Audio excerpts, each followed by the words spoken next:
শুক্রবার রাতে জেকশন গেটে ভয়ঙ্কর যান দুর্ঘটনা ঘটে। বোলেরো গাড়ি এবং ইকো গাড়ির মুখোমুখি সংঘর্ষে একটি গাড়ি উল্টে যায়, কিন্তু দুর্ঘটনায় হতাহত হয়নি। তবে অল্পতে রক্ষা পেয়েছেন ইকো গাড়ির চালক। এদিকে খবর পেয়ে ঘটনাস্থলে ছুটে গেছে পূর্ব আগরতলা থানার পুলিশ। একটি বোলেরো গাড়ি কামান চৌমুনির দিকে যাচ্ছিল। ওই সময় কামান চৌমুনির দিক থেকে ইকো গাড়ি আসছিল। জেকশন গেট এলাকায় দুটো গাড়ির সংঘর্ষ হয়। বোলেরো গাড়ি ইকো গাড়িকে সজোরে ধাক্কা দেয় বলে জানায় স্থানীয়রা। তাতে ইকো গাড়িটি রাস্তায় উল্টে যায়। ইকো গাড়িটিকে ধাক্কা মেরে পালিয়ে যায় বোলেরো গাড়িটি। পুলিশ দুর্ঘটনাগ্রস্ত গাড়িটি উদ্ধার করে থানায় নিয়ে আসে, তবে বোলেরো গাড়িটির কোনো সন্ধান পাওয়া যায়নি।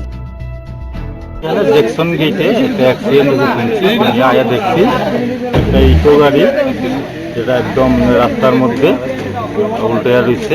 তারপরে দুজন আসছিল ইকো গাড়িতে, ড্রাইভার এবং ড্রাইভারের একজন বন্ধু। তো তারা দেখলাম তারা হাতে পায়ে একটু ব্যথা পাইছে, সিরিয়াস না ব্যথাটা।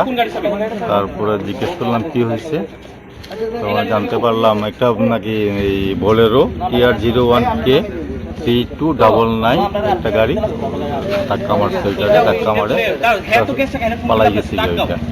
তারপর আমরা ইনভেস্টিগেশন করতেছি, করে দেখি কি হয় না হয়, বাইক করতে পারিনি। কালকে মোটামুটি আমরা ডিটেল করার চেষ্টা করবো। এমনি যে গাড়িটা উল্টে গেছে, গাড়িটা কোন দিক থেকে কোন দিকে যাইতে আসলো, আর যে গাড়িটা বাড়ি দিয়েছে সেটা কোন দিক থেকে? যে গাড়িটা বাড়ি মারছে ওইটা ওই যেমন পূর্ব দিক থেকে আইতে আসছিল, ওইটা আসছিল পশ্চিম দিকে, ওরিয়েন্ট চৌমুনির দিকে। অরিয়েন্ট চৌমুনির দিকে।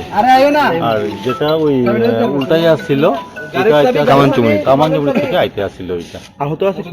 না, আহত বলতো যে গাড়িটা উল্টাই গেছে গিয়ে, ওটার মধ্যে দুজন আসলে ড্রাইভার এবং ড্রাইভারের বন্ধু।